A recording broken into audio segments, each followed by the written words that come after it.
Hello Vignan గారు.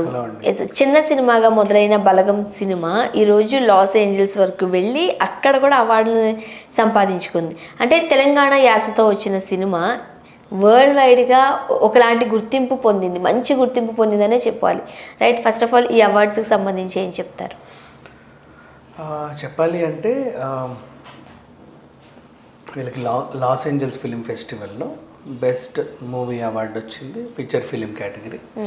Best cinematography award కూడా వచ్చింది.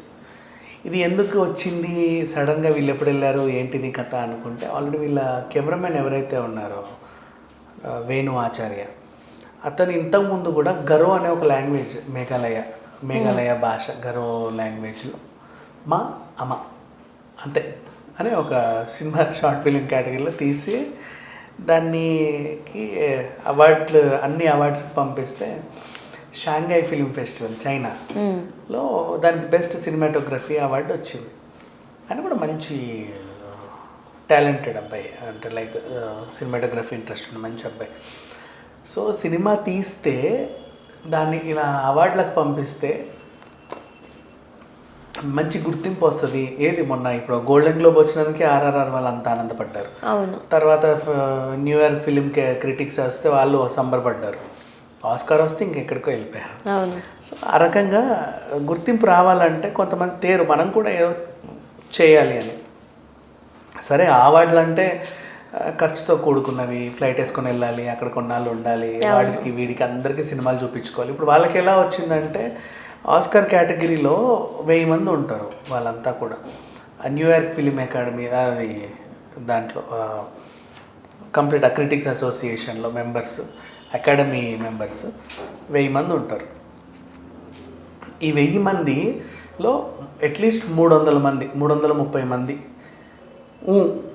ఓకే అంటే తనకి అవార్డు వస్తుంది.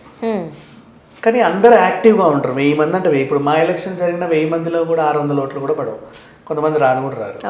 అట్లా ఇక్కడ కూడా అటెండెన్స్ ఎక్కువ ఉండరు. వాళ్ళంతా కూడా దేశంలో అక్కడక్కడ ఆయా స్టేట్స్లో ఎక్కడెక్కడెక్కడో ఉంటారు. వీళ్ళు ఏం చేశారంటే రాజమౌళి గారు ప్రత్యేకంగా ఫస్ట్ నా సినిమాని వీళ్ళందరికీ రీచ్ చేయాలి, చూడాలి.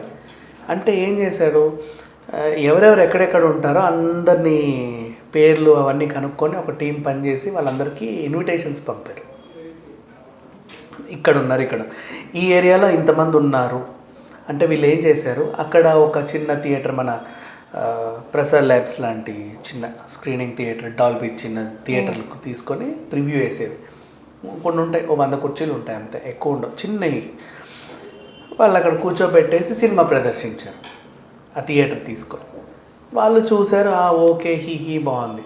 వీళ్ళకి త్రూ అండ్ ఫ్రో క్యాబ్ ఇచ్చి క్యాబ్లో పంపించి, ఇది వీళ్ళు పెట్టిన ఖర్చు అంటే పాపం వాళ్ళు ఏం కొనలేదులే, కాకపోతే సినిమా రీచ్ చేయడానికి చాలా కష్టపడ్డారు.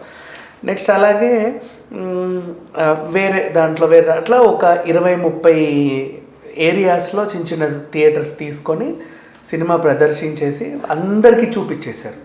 10,000 మందిలో ఆల్మోస్ట్ అందరికీ రీచ్ అయిపోయారు. రీచ్ అయిన తర్వాత ఇప్పుడు 3,000 మంది ఆమోదం పడడం చాలా ఈజీ. సో ఆ రకంగా బెస్ట్ ఆ కేటగిరీలో నాటు పాట వచ్చేసింది. సో సినిమా అంటే వీళ్ళు ఆల్మోస్ట్ వేశారు. వాళ్ళు ఎంతవరకు చూసారంటే నాటు పాట ఇవన్నీ కూడా వాళ్ళకి రీచ్ చేశారు ఓవరాల్గా.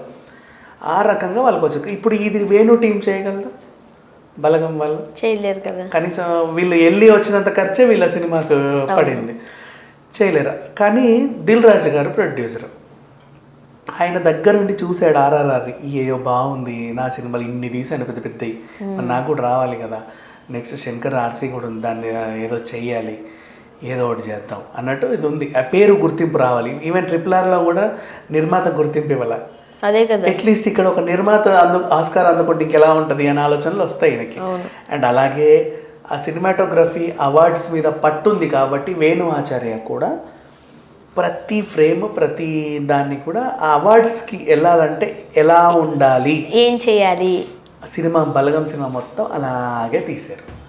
సో ఇప్పుడు దాన్ని వీళ్ళు నీట్గా ప్రజెంట్ చేసుకున్న కట్ ఉంటుంది కదా, అన్ని అవార్డ్స్కి పంపించుకుంటారు. ఈయనకు తెలిసి ఎలా అంటే ఖర్చు లేకుండా వచ్చే కొన్ని ఉంటాయి, ఈయనకు ఆల్రెడీ రూట్లో ఉన్నాయి కాబట్టి వాళ్ళకి పంపుకున్నారు.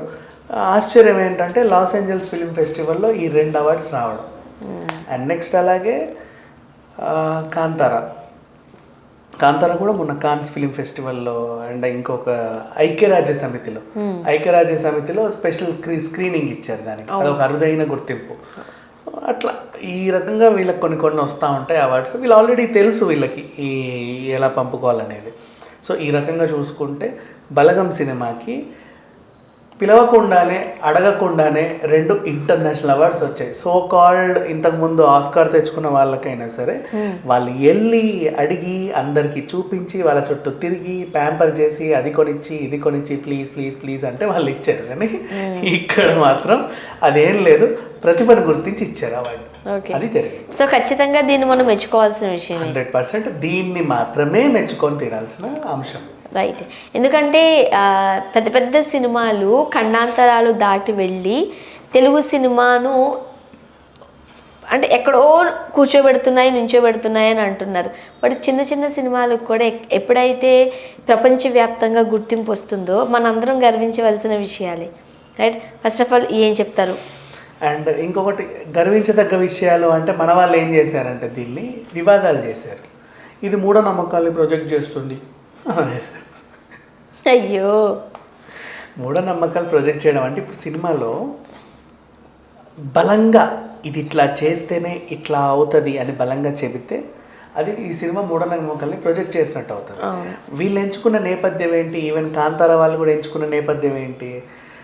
ఒక పర్టికులర్ ఊర్లో, ఒక పర్టికులర్ ప్లేస్లో, ఒక పర్టికులర్ పీపుల్ ఇలా ఉంటారు, ఇలా చేస్తారు అని చెప్పారు వాళ్ళు.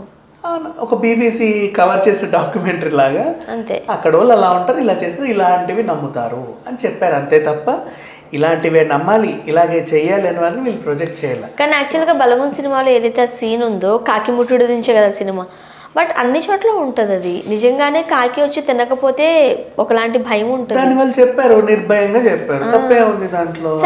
జనరల్ గా చెప్పడానికి ఎవరైతే అంటున్నారో వాళ్ళందరికీ కూడా తెలిసిన విషయమే. అది అందరికి తెలిసిన విషయం. కాకపోతే ఏంటంటే సినిమాని ఏదైనా బాగా హిట్ అయిన సినిమాని ఈ విధంగా కొంచెము అక్కడక్కడ పోక్ చేస్తే వీళ్ళకి ఏంటంటే ఒక ఎడిషనల్ గుర్తింపులు వస్తూ ఉంటాయి. అదొక ఆనందం. ఈ రకంగా కొంతమంది ఉంటారు షాడీస్ జనాలు.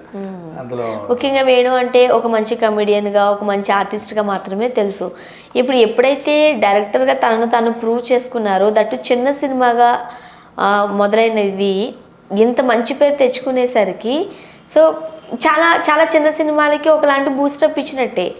ఏమంటారు? అంటే అన్ని అంత బడ్జెట్లో తీయలేరు కదా. తీయలేరు. కాకపోతే ఇప్పుడు ఏంటంటే ఇంకొకటి వీళ్ళు కూడా టెక్నికల్గా నేర్చుకోవాల్సింది ఏంటంటే బడ్జెట్లో తీయలేరు, కానీ చేతిలో పనితనం ఉన్నప్పుడు ఒక డిఫరెంట్ యాంగిల్ నీట్గా తీసేదే పద్ధతిగా తీస్తే అవార్డ్స్ కూడా వస్తాయి, గుర్తింపు దానంతటదే వస్తుంది. ఇప్పుడు అవార్డ్స్ ఎక్కువ వస్తే నెక్స్ట్ నీకు ఓటీటీ రేట్లు, శాటిలైట్ రేట్లు ఎక్కువ అవుతాయి. అదేగా. ఇంతకు ముందు నువ్వు 10 రూపాయలకు అమ్ముకునేది ఇప్పుడు 20 రూపాయలు ఇచ్చుకుంటారు. మంచి బిజినెస్ చేసుకోవచ్చు.